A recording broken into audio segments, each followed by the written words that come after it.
Ako si Jonathan Gabelete, owner sa NRJK Game Farm, situated sa Mahihay, Tugbok, Davao City. Passion na gini siya eh. Since 80s na nagsugod akong mga lolo na ako silang kilid yun na uban hantod karon na mga mentor na ko, nawala na sila, kami nang nagsunod sa nating passion. Actually, naano siya yung formula ng TEM, no? Ang time, effort, and money. So, pagsugod pala nimo sa nating vision nimo or hobby, i-set mo na nimo kung kaya ba nimo sa imong pulsa, kaya ba sa imong time, labi na kung layo ang imong manukan, kung wala kayong area na mabutangan, no? Tapos, kung ang family nimo, kung kaya ba kasuportahan. Kaya lisod kaya kung kanang mga factor kung wala ka sa duha. Lisod gayo ang dagat sa mong farm. Wala ipadulngan. Maundang nagyapon so sayang ang imong sayang imong gisugdan, sayang imong kwarta. Intenso Premium, Intenso Power Plug, Intenso Plus, ang pinaka-perfectong conditioning formula para sa manok panabong.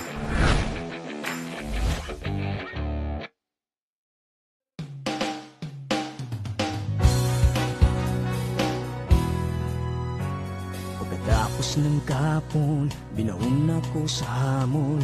Nais kong bumangon sa pangungot ng kapon. Alaga ko sa bukirin, palaging sakitin. Baboy, kambing at inahin, ulang sa vitamins. Labas nga impormasyon sa agrikultura, mga simpleng tips para sa mga mag-uuma. Yaman sa kaumahan, kikita ka na, aasenso ka pa. Sa programang AgriSenso, kauban si Inday Bajang o Clara Tita. Kini nga programa hatod kaninyo sa King's Vita Plus Animal Feed Supplement, Panamox Antibiotic Caplet ug Panamox Forte ug sa Intenso Premium, Intenso Power Stag ug Intenso Plus. Araw po sa ating lahat, mga ka-asenso. Ito po ang inyong lingkod, si Clara Tita, at welcome po sa programang AgriSenso sa Agrikultura, aasenso ka. Corrected by, aasenso ka talaga kung may tiyaga at may, kumbaga, porsigido po kayo sa buhay na magpatuloy po sa farming. Correct. Diba? May mga ano talaga tayo diyan, may mga dapat nating isaalang-alang bago tayo aasenso. Of course, kailangan din nating may gawa talaga tayo kasi hindi talaga tayo aasenso kung wala tayong ginagawa. Diba? Shout out po sa lahat ng ating mga farmers at wannabe farmers na nanonood po sa ating programa ngayon sa AgriSenso sa Agrikultura, aasenso ka. At hello din po sa ating mga ka-asenso, ang ating mga listeners via King's Radio stations. Mula po dyan sa may Lambunaw, Iloilo, sa may Shaton, sa may Himalalod, 88.7 Kings Radio, at dito po sa may Surigao del Sur, 102.5 Kings Radio, sa may San Francisco City, Agusan del Sur via 99.5 Kings Radio, at dito po sa Davao Region ang 93.5 Kings Radio. Samahan niyo po si Clara Tita para po ay punong-puno po tayo sa impormasyon ng ating programa ngayon dahil isi-share ko po sa inyo ang dalawang topic under po sa ating Agri-Unique Chika ngayong araw na ito. And, by the way, shoutout ko rin pala lahat ng ating mga viewers via AgriSenso sa Agrikultura Facebook page, Damdamag Digital Media, at live na live din po tayo sa Ka-Farming Angat Ka. At later on po ay marireplay tayo sa Regional News Group or RNG Luzon. Hello po sa lahat ng ating mga followers, sa ating mga viewers na matyaga pong naghihintay sa ating episode, sa ating programa po bawat araw. Of course, ibibigay po namin sa inyo ang napaka-interesting po na topic na tsak po na magpupulutan po ninyo ng aral at mai-apply po ninyo sa inyong araw-araw na pagpa-farming. Okay? Unahin na po natin ang ating Agri-Unique Chika sa oras na ito. Mula po kay Ka-Farming Angat Ka Content Creator Sir Jid, ano po daw yung mga pwede nating itanim na pwede nating igamot o panggamot at pakain sa ating mga alagang hayop? So doon po sa mga into organic farming, ang tips po na ibibigay sa atin ngayon ni Sir Jid ay para po ito sa inyo. Or doon po sa mga magsishift, diba, na why not? yung pwede naman pala nating ipakain o pwede nating igamot sa ating mga alagang hayop na may sakit ay makikita lang pala sa ating paligid. Oh, 'di ba? Malaking tipid 'yon, 'di ba? Of course. So ayan ha, makinig po kayong mabuti. Okay? Ano kaya yung mga tanim na pwede nating itanim, na pwede nating igamot, at saka pwede nating ipakain sa ating mga alagang hayop. Malaking tipid 'yon, and at the same time, I'm sure effective din ito kasi naranasan ito ni Sir Jid. So pwede rin ninyong may apply para ma-prove din ninyo sa inyong sarili na ito ay napaka-effective. So ayan, alamin na po natin sa ating Agri with Chika, kasama po si Ka-Farming. Angat ka!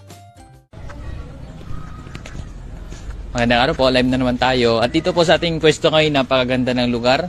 No, dito yung nakikita natin, itong malunggay. Sa likod naman natin, nandyan yung mga dahon ng saging. So sinadya natin nandito tayo dahil nga itong lokasyon natin ngayon ay ito yung mga usual na ginagamit din na pandagdag na pampakain ng alagang hayop.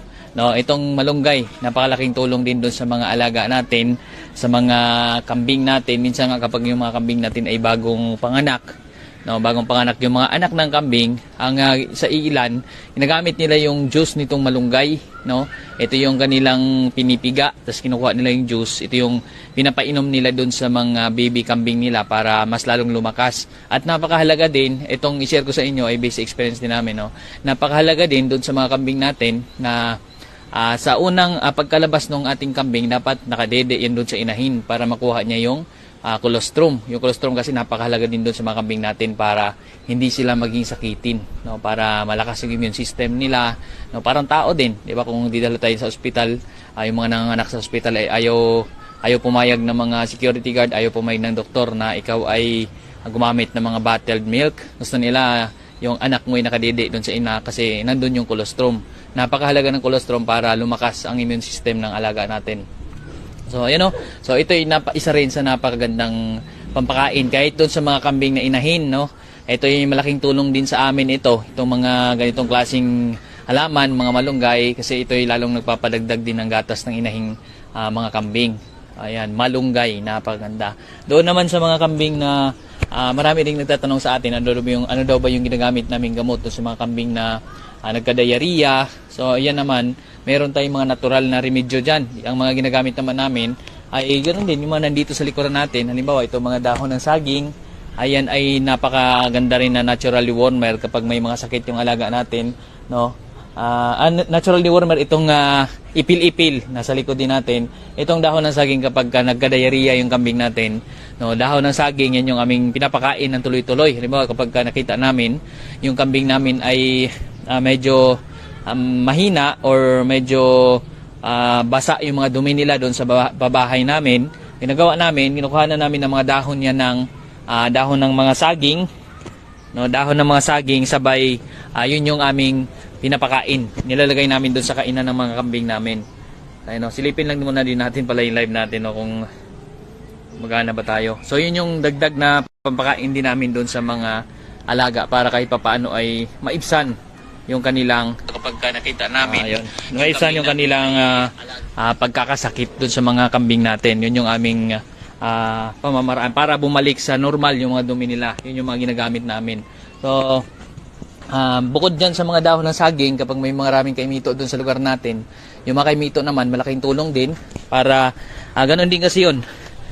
Ilagay ko muna yung cellphone ko dito. Ganon din kasi yun, no?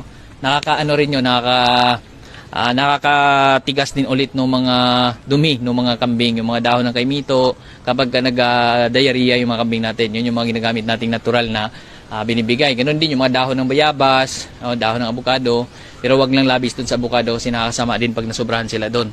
So yan yung mga ano namin. Actually itong dahon ng saging, hindi lang sa tuwing may diarrhea sila, minsan na rin kahit na normal sila, nagbibigay din kami lalo na kung sobrang daming dahon ng saging doon sa lugar namin bilang pagkain ng kambing, pang merienda nila. Dahil ang main na pagkain pa rin ng mga kambing natin ay siyempre yung mga damo sa paligid. No, yung mga damo, tapos yung mga, kung ano yung mga pwede pa natin itanim, no? Malaking tulong din kapag may space tayo. No, minsan nga yung mga dahon ng puno ay napakalaking tulong din, nakapagpakain doon sa alaga. No, halimbawa itong mga yung mga ipil-ipil, mulberry, no, namumunga pa yan, yung dahon niya ay pwedeng ibigay doon sa mga kambing natin, pang merienda nila. Marami nga sa amin, sobrang daming kambing nila.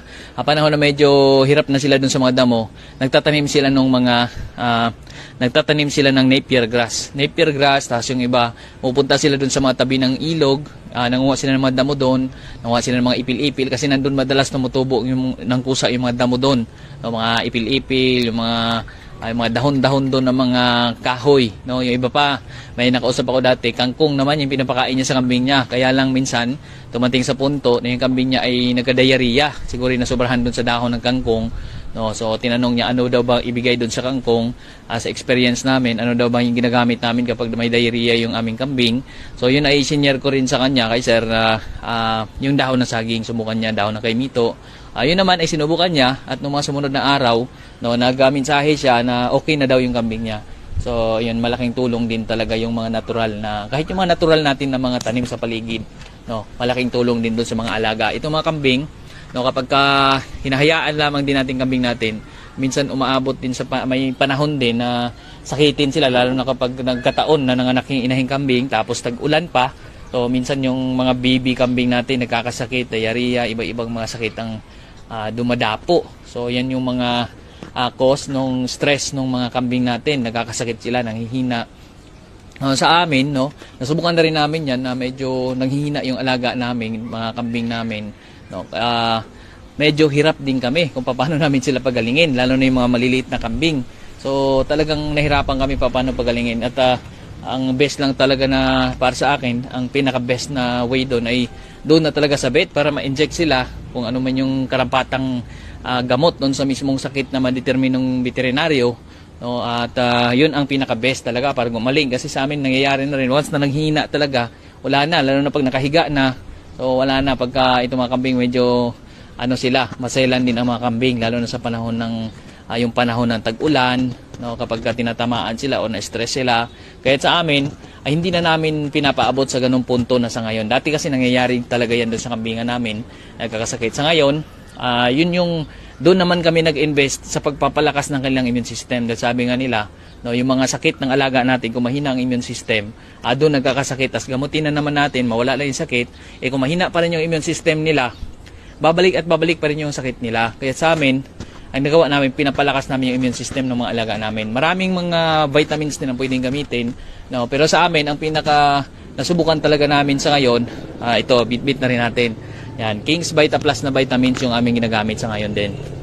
Ito kasing King's Vita Plus, matagal ko nang nakilala to, matagal ko nang ginagamit. Actually, bago pa lang kami magkambing, naririnig ko na to, kilala ko na yung King's Vita Plus, no?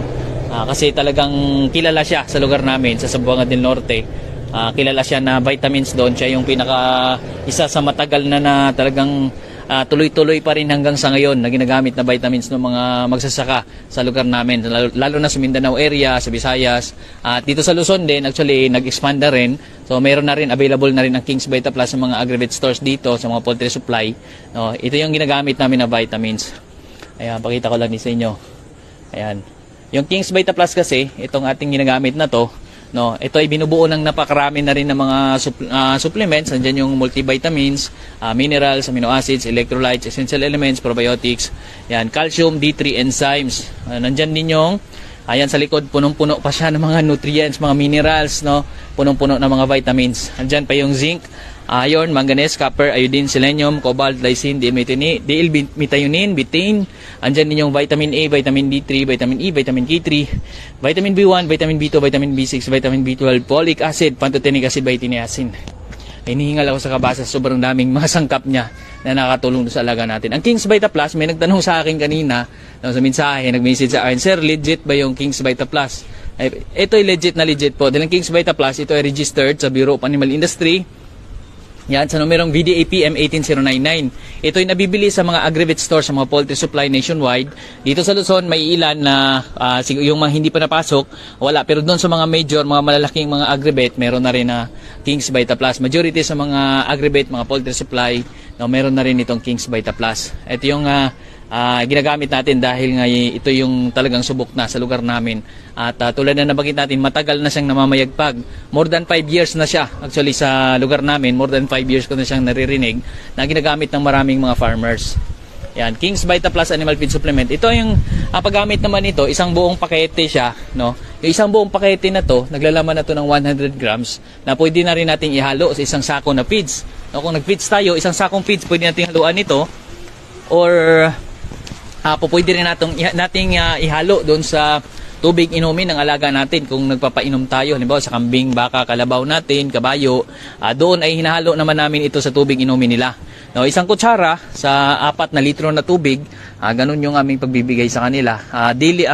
Daily maintenance, minsan naman every other day lang yung paggamit namin, so depende sa atin, kung gusto natin daily, mas okay din, no, para mas malakas yung alaga natin. Ganun din sa mga baboy. Sa baboy, pwedeng halo sa tubig inumin, pwede rin dun sa kanilang kainan.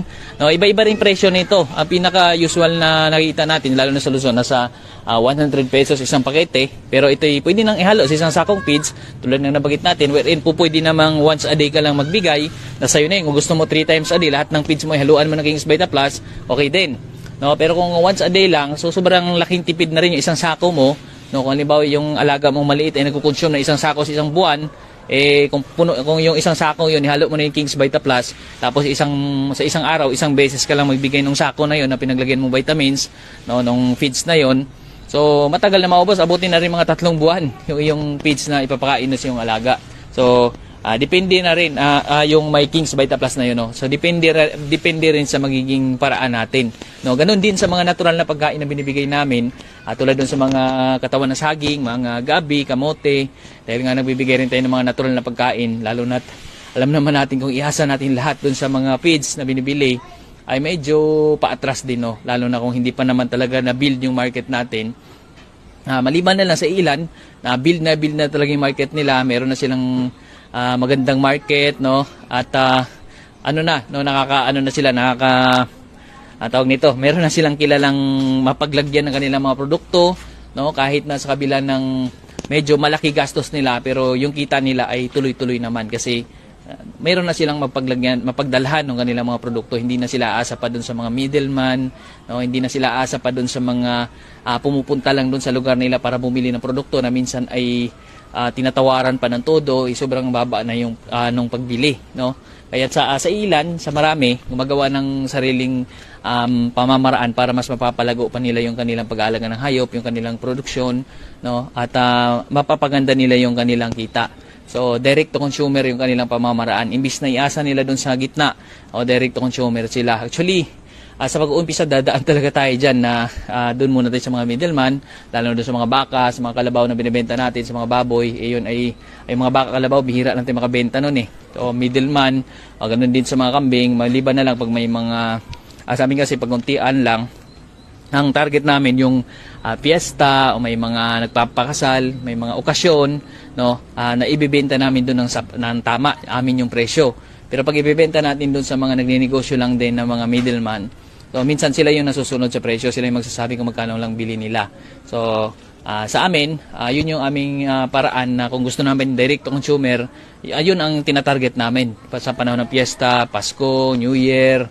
So lalo na doon sa mga lechon baboy, mga lechon pabo, yan, mga panglechon na mga alaga natin ay pupwede doon sa ganung panahon. So yun lang yung mga tinitingnan natin, or yung iba naman nag-ano sila, no, halimbawa sa baboy, may silang malaking baboy, no, pangkatay nila. So ang kanilang naman paraan, nakatay nila tapos binibenta nila yung karne doon sa kanilang mga kapitbahay. So ganun yung mga paraan naman nila doon. So sa ilan naman, no, ang naman nila, ang kanilang way, kapag medyo napalago na nila yung kanilang negosyo, na parami ng alagang hayop nila, so ang ginagawa nila is dahan-dahan na rin silang nagbubukas ng kanilang pwesto sa palengke, no, may iba nagtayo ng sarili nilang lechonan. So mas habang tumatagal mas napapalago nila yung business nila. So mas maigi dito, mas maganda dito, no, dahan-dahan lang. Start small lang tayo, konti-konti lang. Habang tumatagal ay mapapalago rin natin. So, ganun lamang din dito. At doon sa mga nation natin kanina, iulitin lang natin sa mga nagtatanong ng vitamins na gamit namin. Ito yung gamit natin, King's Vita Plus Animal Feed Supplement. Nabibili ito sa mga agri-vet store, sa mga poultry supply nationwide. At pwede rin kayo mag-PM sa amin, sa Agrisenso, dito sa ating Farming Angat Ka At ito'y available din online, cash on delivery. Yan. King's Vita Plus Animal Feed Supplement. Doon sa mga nagtatanong naman ng mga pampurga ng mga alaga nilang manok, alagang pabo, mga alaga lang itik, mga pato, mga gansa, ang gamit naman nila ay itong Worms to Go, no? Napakaganda rin na pampurga, Worms to Go. No, ganun din sa mga gamot naman, sa mga gamot nating alaga na may mga sakit, sipon, laway-laway, bulutong, coryza, fowl cholera, may mga lagnat, may mga ubo, yung alaga nating biik. Ang gamit naman namin dyan na gamot ay itong Panamox Forte na napaka-epektibo.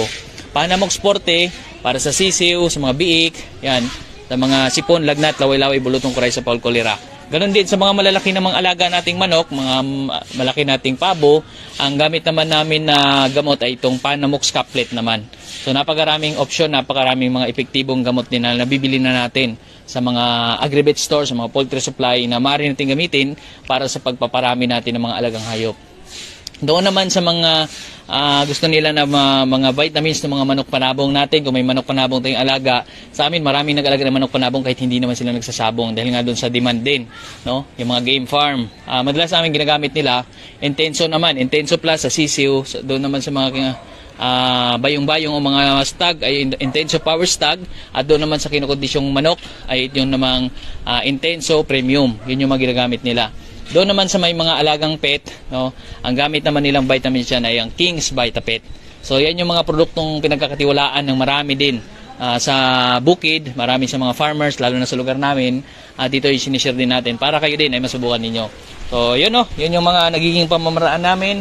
At inuulit natin, maraming salamat sa ating paligid ngayon, napaganda ng ating natural na paligid ngayon dito. No, andyan yung malunggay na pwedeng ibigay sa alagang hayop din, sa kambing natin. Kumakain sila ng malunggay, no? Yung iba, ito'y inaano nila, kinukuha nila yung juice, pinapainom doon sa maliliit na kambing, malunggay. Tapos yung saging sa likuran, dahon ng saging, ay napaganda rin doon sa kambing, pagkain ng kambing. Kapag may diarrhea yung kambing, yan yung binibigyan natin, dahon ng saging. Yung katawan ng saging, tinatadtad namin yan, pinapakain namin sa mga native na baboy, nahaluan ng darak, inahaluan ng mga gabi, mga lutong gabi, or dahon ng kamote, or kangkong, depende sa magiging formulation na gusto natin ibigay doon sa alaga natin. Malaking tulong ang mga simpleng tanim sa paligid natin, mga damo, o mga ipil-ipil, natural dewormer din sa mga alaga natin. Napakaraming available na ng mga resources na nasa paligid natin na pwede natin gamitin. So, yun po. Sana ay nakapulutan nyo din ng konting aral itong ating na-share ngayon. So yun lamang po muna sa ngayon. Maraming salamat po. Thank you po. Happy farming po. Bye-bye po. Maraming salamat din ka-farming at ka-content creator Sir J. Diba? Ang dami yung nakuha doon na mga pwede ninyong itanim sa inyong paligid para maging gamot and at the same time maging pakain po sa inyong mga alagang hayop. At wala po dyan sa ating topic na iyan, punta naman po tayo dito sa isang topic naman natin sa Agri-Unique Chika kung saan malalaman natin kung ano po ba yung maaari natin gawin para maligtas po ang ating mga alagang biik. O, diba? Yung mga kakapanganak pa lang para ligtas sila at hindi sila madaganan or maipit ng kanilang mga mother. O, ano ba yung mga dapat nating i-consider, dapat nating gawin para ligtas po ang ating mga kapapanganak o bagong panganak mula sa pagkaipit ng kanilang mga inahin. Okay? Ayan, roll VTR! Paano na lang kaya kung dumating na ang tamang panahon na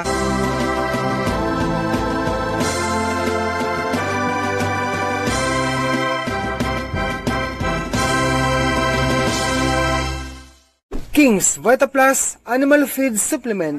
Hindi po ganun kabayan baka po ma-misinterpret mo yung aking mga sinasabi. So hindi po ganun Hi mga kababayan, isang magandang araw po sa inyong lahat. Ang katanungan po ni kabayang John Jason Aklan, sabi niya, Boss Dodong, hindi ba naiipit ang mga biik ng iyong baboy inahin? Yung mga biik ko po kasi ay namatay, naipit po ng inahin. So sa video na to guys, tune in ka lang, especially po sa mga baguhan dyan, dahil magbibigay po ako ng napaka-simpleng tip pero napakahalaga rin para sa ating mga baguhan sa pagkakaroon ng baboy inahin. So guys, kung bago ka pa lang po dito sa aking channel, kung hindi ka pa ho nakapag-subscribe, mag-subscribe ka na po and hit the bell ring yung all na yan para po updated ka sa mga bago kong uploads sa Simple Show sa pag-alaga ng baboy. At kung ikaw guys ay mahilig po sa ganitong klaseng content sa pag-alaga ng baboy, welcome na welcome ka po dito sa aking channel. Direct to the point tayo guys. Tungkol po sa salitang ipit, no? Naipit ba ang mga biik? Ito guys, ako po ay humble po na mag-share lamang po ng mga munting tip, pero isa po sa mga mahalagang gagawin or mahalagang dapat nating gawin sa mga biik, no? Especially po sa mga beginners dyan, handog ko po ang tip na ito para po sa inyo. Okay, sa mga expert dyan, mabuhay po kayo. Nanganak ito, ang baboy na to, gabi. Tapos, sa unang araw, pangalawang araw, at pangatlong araw, unang gabi, pangalawang gabi, at pangatlong gabi. In short, 3 days and 3 nights. Yun po ang time na nagsakripisyo po talaga si Dudong Viliran. Ano po kaya Dudong ang ginawa mo? Ang ginawa ko po kabayan, nag-focus po ako sa pagbabantay sa mga biik guys. Ayun guys oh, malalaki na po ang aking first parity na yan, no? So nung time po na sila ay bagong silang, 3 days old since birth, nagsakripisyo po akong bantayan sila noon. Dahil every oras po, no, bawat oras ay sila po dumididi kay Mother Pig. Ngayon, bakit nga ba ako nagbabantay? Dahil po sa rason na para maiiwasan po ang pangyayaring ipitan sa mga biik. Ayan. Although si Mother Pig ko ito ay mabait to guys. Marunong po siyang magdala ng kanya pong mga biik. Kahit ganun pa man po, itong Mother Pig na to ay, kahit mabait siya, hindi po ako nagbigay ng kumpiyansa. Dahil sa rason na bilang isang hayop ay hindi niya maiiwasang maipit. One time nga talaga, honestly, naipit nga po ang isang biik. Yung si Bulldog, yung lalaki doon guys na Fatinors ko. Ngunit, ang inahin na ito ay marunong po siyang makiramdam kung meron siyang mga biik na naipit. Sa akin pong naalala guys, iba po ang tunog ng isang biik na naipit kaysa tunog ng isang biik na hindi siya nasakta ng lubos. Iba yung kasi guys ang biik na naipit at nakaramdam siya ng masakit, iba po ang kanyang tunog, no? Talagang malakas ang kanyang singgit or sigaw, no? Ang ginawa ko talaga ay focus ako sa 3 days and 3 nights. Grabe talaga ang sakripisyo pala sa pagkakaroon ng isang baboy inahin kapag nanganak. So ganun pala guys ang isa sa ating maranasan, no?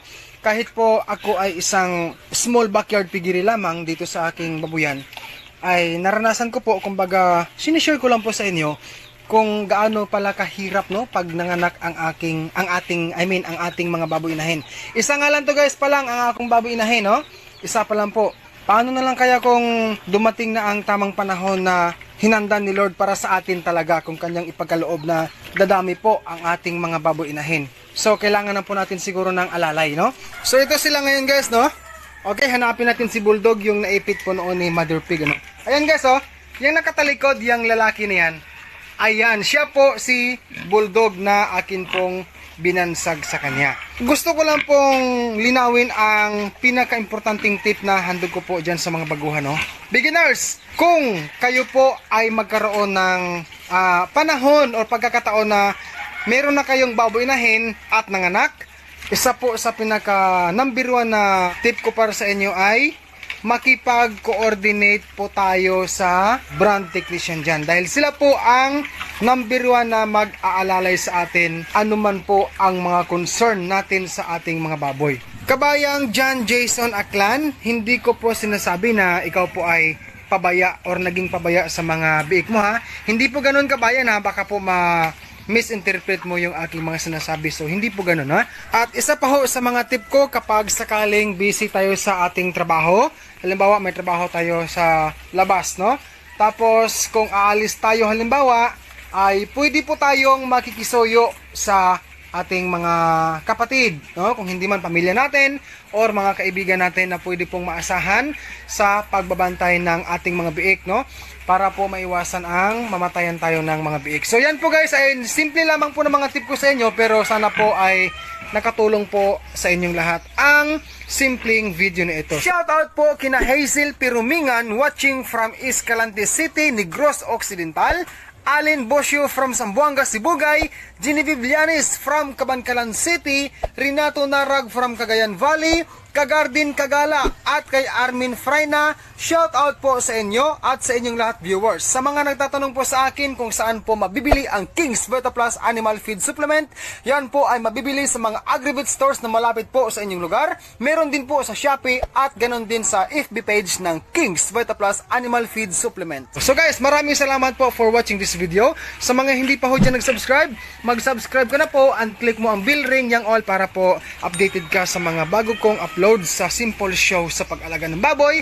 Viewers, God bless po sa ating lahat.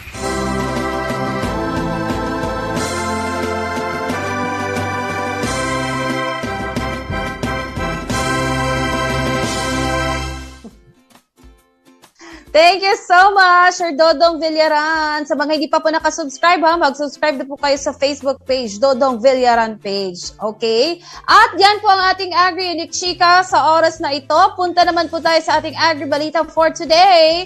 Mula po kay Inday Bajang dahil parang may plano daw po ang NFA Ilocos Norte na dagdagan ng 3 pesos ang kanilang pagbili ng palay sa lugar o sa probinsya. Ano kaya yun? Go ahead, Inday Bajang! Magandang araw pong muli sa ating lahat. Hi everyone, Luzon, Visayas, and Mindanao. Of course, it's Inday Bajang. Kasama niyo rin po ngayong hapon, of course, sa ating Agri Balita sa ating programang Agri Senso with Clara Tita. Ayan, kamusta mos? Ayun, kamusta ang ating mga weekend, ang ating araw? Kamusta? Naging maganda ba ang gising? Sana okay, blessed and all, diba? So, tawag nito, it's another an hour na naman. So, for sure, ngayong mga oras na ito, nagre-relax tayo. So, dyan lamang tayo, okay? Sa mga nakikinig, maraming salamat sa inyong lahat. Of course, wish natin is nasa okay lamang po kayo kung ano man yung mga challenges and all you have in life. Laban lamang. Ayan. Patuloy lamang sa paglaban. Anyway, sa ating Agri Balita ngayong hapon, dun po tayo nakikichika at nakikimarites sa Ilocos Norte. Ayan, may plano po kasi ngayon ng NFA doon po sa nasabing lugar para po sa ating mga magsasaka kung saan dagdag na 3 pesos sa kada kilo sa pagbili ng palay ay planong gawin ng NFA Ilocos Norte. Uy, it's a good news, diba? Parang nakaka-overwhelm for those farmers na, uy, parang may additional, lami-ini, diba? Makinig sa iba pang detalye with regards to that one. Ipinanukala ngayon ni NFA Branch Manager Engineer Jonathan Corpus doon po sa Ilocos Norte ang buffer stock incentive na 3 pisong dagdag sa pagbili ng palay mula sa mga magsasaka. Ito ay upang magkaroon ng kompetensya sa mga traders na pinagbebentahan ng mga magsasaka ng kanilang palay. Sa panayam kay Engineer Corpus, kailangan pa na maaprubahan ng NFA Council ang ipinanukalang dagdag na 3 piso bago ito ipatupad. Nananatiling 19 pesos kada kilo ang presyo sa pagbili ng ahensya ng malinis at tuyong palay ng mga magsasaka sa lalawigan. Magugunitang humabot sa 14,854 na sako ng bigas ang nakapondo sa NFA at sapat ito hanggang sa buwan ng Setyembre. Inaasahan ni Engineer Corpus na makakabiling ahensya ng palay sa mga magsasaka lalo na kung maaprubahan ang panukalang dagdag na 3 piso sa kada kilo ng mga palay. Yung konti lang naman yun, diba? 3 pesos is not that too much. At least merong tawag nito, may kompetensya ika nga. They have that private sellers or retailers na bumibili rin sa mga farmers natin. So, kung medyo above sa kanila o ano bang klaseng presyohan meron sila, tapatan din naman sana ng government, diba? Para it's a healthy competition. Our farmers has an option saan niya pwedeng ibenta yung kanya mga tuyong palay, diba? Either sa government ba or dito sa private sector. Mas maganda yung ganun na maraming there is a healthy competition between the traders and mga negosyo, ika nga, diba? At least yung mga farmers natin is maraming options na nila pwedeng mailagak ang kanilang mga produkto. Doon tayo sa negosyante na ito yung offer, maganda wala, hindi tayo babaratin, o di ba? Or dun tayo sa government natin, sa NFA mismo, kasi okay na okay yung kanilang presyo. Ayan, di ba? So, napaka-healthy nung ganun. Siyempre, napakalaking tulong na rin po yan para sa mga farmers natin na hindi po sila binabarat sa presyo, knowing kung gaano kamahal ang pagsasaka sa ngayon, gaano kamahal ang mga fertilizers, sa mga seedlings, the manpower, ano pang ginagamit nila, ang tawag nito fuel for those tractors na ginagamit nila sa pagtulong sa mas mabilis na pagsasaka. So at least man lang we can give something more on them just with that one. They can feel na medyo may konting alibyo kung sa Bisaya pa, o di ba? At least man lang hindi sila masyadong ma-down na gano'n na nga, they are planting rice, mayroon pang mga challenges such as bagyo, ayan, so di ba, mga pagbaha and all, na nasisira yung kanilang mga palay, yung mga tanim nila for sure. So I just hope it will be approved, o di ba? It's really a good news for our farmers doon po sa Ilocos Norte. So, Sir NFA, charot, ayan, di ba? At least man lang they can really get into that one. For sure, the government has a budget for that aspect. O, di ba? Ayan. So, maraming salamat. Sana'y positive po iyan. Ibalita ko po sa inyo pag naging positive or kahit negative, i-share ko na rin. Ayan, maraming salamat pong muli sa inyong lahat. At yan po ang ating Agri-Balita mula po sa Ilocos Norte. Maraming salamat po sa inyong lahat. Bukas po ulit, of course, sa ating Agri-Balita. Ito po ang inyong Inday Bajang. Thank you so much, Inday Bajang, sa iyong Agri-Balita. Napaka-good news yan at sana'y ma-implement na yan. Malaki na po ang 3 pesos na dagdag sa bawat kilo na bigas o palay dyan na kukunin ng NFA Ilocos Norte mula sa ating mga farmers. So ayan nabusog ko po kayo ngayon sa ating Agri-Unit Chika at Agri-Balita ngayong araw. Naway may apply nyo po yan isa-isip nyo po lahat po ng ating mga na-share sa ating Agri-Unit Chika para po ay of course, ramdam na ramdam nyo po ang magiging epekto, diba? Kung i-apply nyo po ito sa inyong mga alagang hayop. Okay? Sa lahat po ng mga nagtatanong saan po mabibili ang ating King's Vita Plus Animal Feed Supplement, of course, available po tayo sa ating mga Agri-Vet stores. Yan, dyan po sa may Southern Luzon, sa may Central Luzon, available na po tayo dyan. At ganun din po dito sa may Leyte, sa may Mindoro, available na tayo. At saka sa may Negros Occidental, Panay Island, Iloilo Province, Capiz, Antique, ano pa ba, Aklan, available tayo dyan, ang ating King's Vita Plus. Ganun din po sa Cebu Province, Negros Oriental, Negros Occidental. Diyan po sa may Samar at Leyte, available po ang ating products sa ating mga Agri-Vet stores. At dito po sa Mindanao, of course, lahat po ng ating Agri-Vet stores ay available po ang ating King's Vita Plus Animal Feed Supplement. Ganun din po ang ating Panamox Caplet at Panamox Forte, Intenso products at ang ating Worms to Go. Okay? Maraming salamat po sa lahat ng ating mga viewers, sa mga tumutok po sa ating programang AgriSenso. Maraming salamat po. Bukas po muli meron po tayong special guest. Kasama po natin bukas ang ating hari ng mga chicken breeders. Walang iba, si Pulamalok Native Chicken. Abangan niyo po ang magiging topic niya sa kanyang segment bukas sa ating Agri-Unit Chika. Okay? So ayan, maraming salamat. Ito po ang inyong lingkod, si Clara Tita. Bukas po muli dito lamang sa nag-iisang programa para sa ating mga magsasaka at sa agrikultura. Wala nang iba pa ang AgriSenso sa agrikultura, aasenso ka. Susunod na po ang programa, ang King's Afternoon Delight, kasama si Queen CJ. God bless you po at God is good all the time. Labas nga impormasyon sa agrikultura, mga simpleng tips para sa mga mag-uuma. Yaman sa kaumahan, kikita ka na, aasenso ka pa. Sa programang AgriSenso, kauban si Inday Bajang o Clara Tita. Kini nga programa hatod kaninyo sa King's Vita Plus Animal Feed Supplement, Panamox Antibiotic Caplet o Panamox Forte o sa Intenso Premium, Intenso Power Stag o Intenso Plus.